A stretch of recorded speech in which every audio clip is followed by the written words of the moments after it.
যাবলৈ ৰেডি হৈছো এতিয়া গৈ আছো আৰু বাকিখিনি আমি দেখাম আমি এতিয়া কলাক্ষেত্ৰ গৈ আছো শুভেচ্ছা আৰু নিজৰ পৰিয়ালৰে অনুষ্ঠান গতিকে আমি গোটেই ভিডিঅ'টো দেখাই আছো চাই থাকিলে গম পাব এয়া আহি আছে আমাৰ লগতে আছো সৌৰভ তাৰপিছতে এয়া লুলুদাৰ বৌ আমাৰ কি আছিলে নামটো উষা আহি আছে ধুনীয়া ধুনীয়া কাপোৰ পিন্ধি একদম ষ্টাইলত আহিছে আজি এয়া আৰু আমাৰ বদলিতে গাড়ী চলাই আহিছে ধুনীয়াকৈ ষ্টাইলত চলাইছে পুৰা একদম গতিকে আমি গৈ আছো আৰু ভিডিঅ'টো আমাৰ আছে আমাৰ টিকলা আছে এয়া তাৰপিছত আমি এতিয়া গৈ আছো কলাক্ষেত্ৰলৈ আৰু কি অনুষ্ঠানলৈ গৈ আছো সেইটো ভিডিঅ'টো আপোনালোকে সম্পূৰ্ণ চাই থাকিলে গম পাই গৈ থাকিব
সব খুলি দে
ফালৰ পৰা পাঠান হাজৰিকা পৰিয়ালে তেখেতক অকণমান আপোনালোকৰ সন্মুখত মৰম সুভাষিক দিব বিচাৰিছে গতিকে মই মঞ্চত বিচাৰিছো ইন্দ্ৰজিৎ দাসক আৰু ইন্দ্ৰজিৎ দাসক সেই মৰম সুভাষিক জনাবলৈ মই বৈশালী ৰাজ কাকতিক অনুৰোধ জনালো।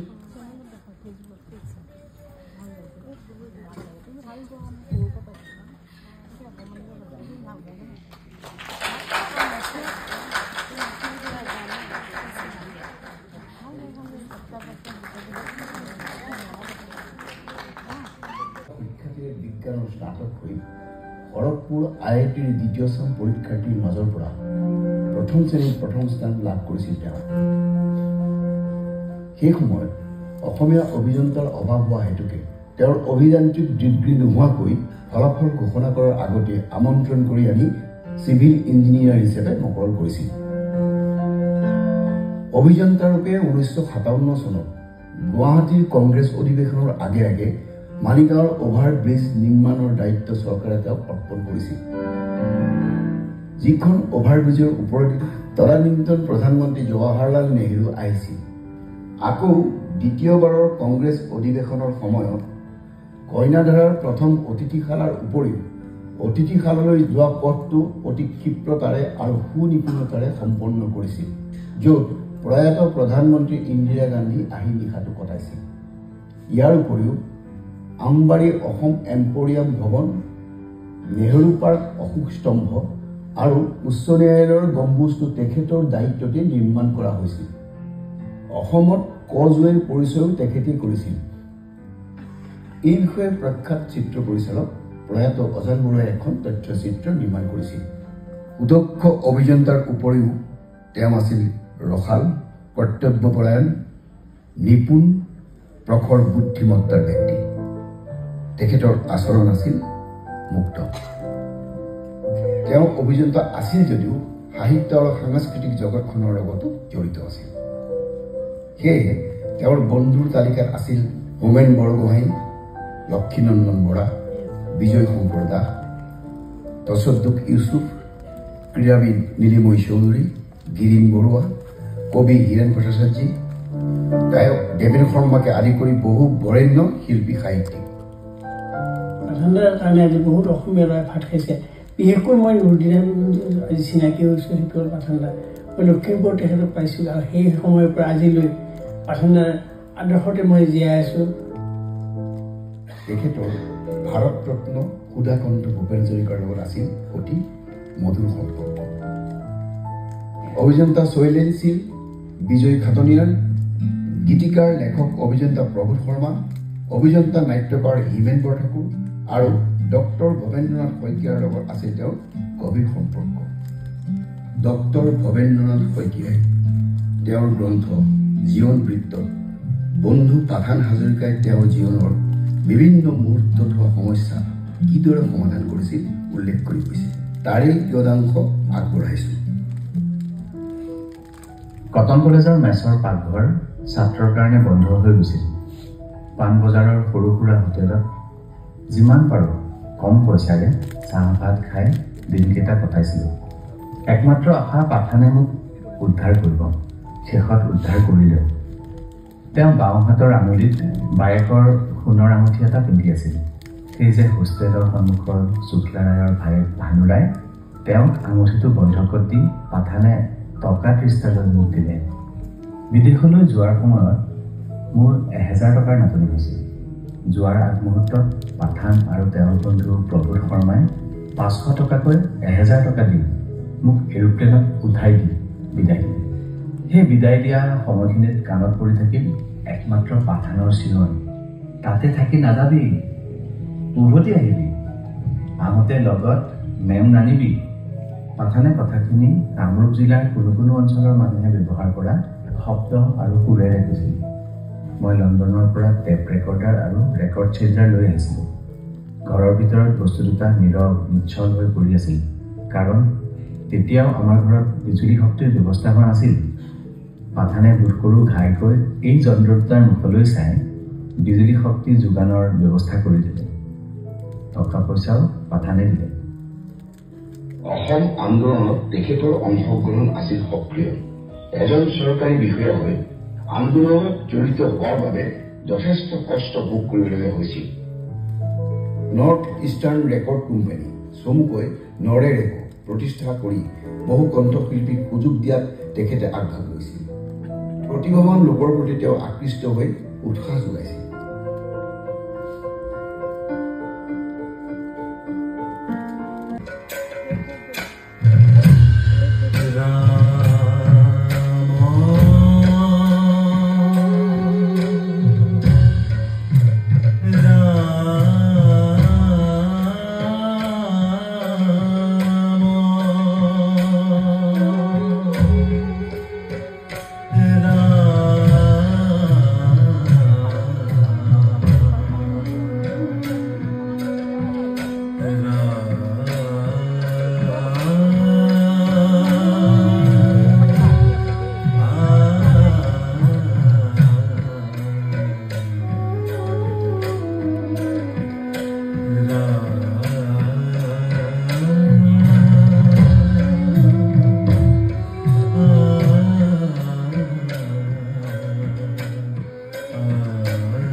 কথা কলো হুৰু হুৰু আজি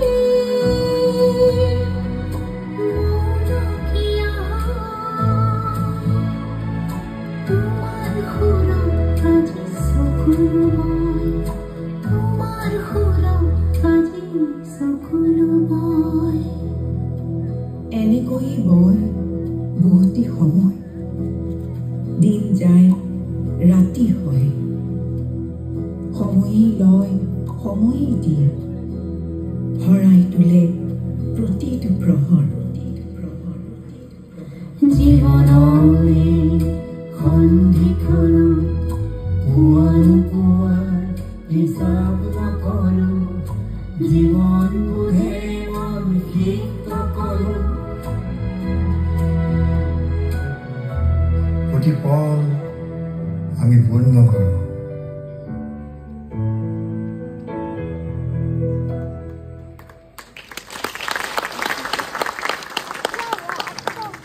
গৌতম শৰ্মাদেৱক মঞ্চত সম্বৰ্ধনা জনাবলৈ ডক্টৰ মৈথিলী হাজৰিকাক অনুৰোধ জনাইছো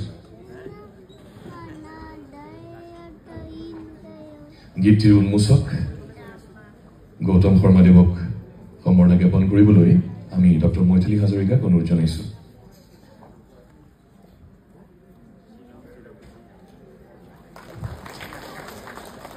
আমি নমিতা বাইদেউক অনুৰোধ জনাইছো তেখেতে সম্বৰ্ধনা জ্ঞাপন কৰিব মন্দিৰা লাহিৰী বাইদেউ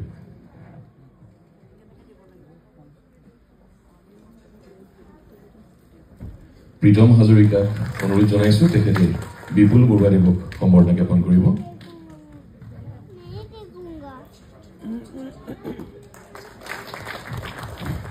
আমি প্ৰীতম হাজৰিকাকে অনুৰোধ জনাইছো জুলন কৃষ্ণ মহন্তকো সম্বৰ্ধনা জ্ঞাপন কৰিবলৈ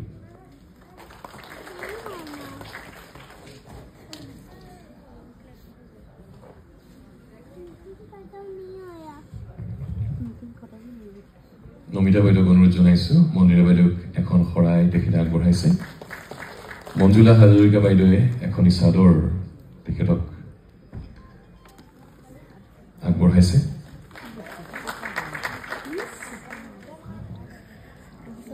আমি গৌতম শৰ্মাদেৱৰ পৰা শুনিম প্ৰথমে মন্দিৰা বাইদেউক মাইক্ৰফোনটো দিছো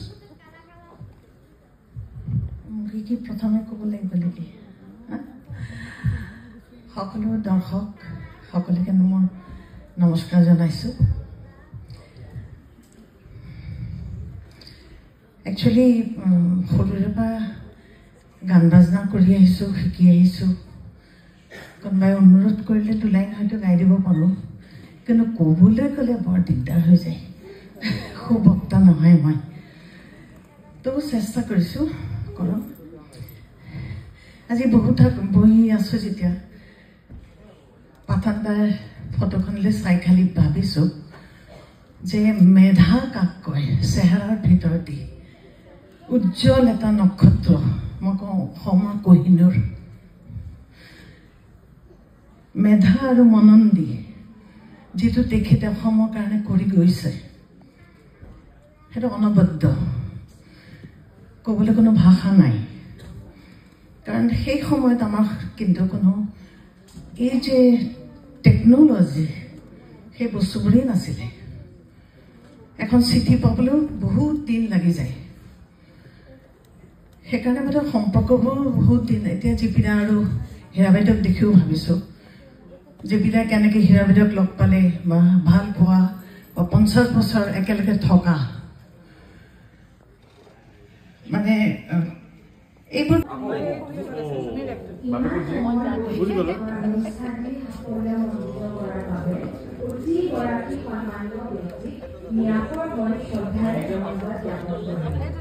শ্ৰীমন্ত শংকৰদেৱ কলাক্ষেত্ৰ সমাজ আৰু নিয়াৰিকৈ মঞ্চ পৰ্যায়েৰে আমাক সহযোগিতা আগবঢ়োৱাৰ বাবে কলাক্ষেত্ৰ সমাজৰ প্ৰতিগৰাকী বিষয়ববীয়া আমাৰ শ্ৰদ্ধেয় নুৰুদ্দিন মামাক ধন্যবাদ জনালোঁ মঞ্চৰ পৰ্দাৰ আঁৰত থাকি অনুষ্ঠানটি পৰিচালনা কৰা জুলন কৃষ্ণ মহন্ত মামা গাৰ্গী মামী প্ৰীতম তালুকদাৰ দাদা অহিতে আৰু অনুপম লস্কৰ মামা জলি মামী অঞ্জনা গগৈ বাইদেউ দুলু মামা নিতুল মামা প্ৰাঞ্জিত দাদা শ্ৰদ্ধা সহকাৰে আটাইকে আদৰে ধন্যবাদ জনালোঁ কামৰ ব্যস্ততাৰ মাজতো মোৰ মাৰ ধুনীয়া বান্ধৱী কৰ্ণী শৰ্মা আহিলে ইয়ালৈ আহি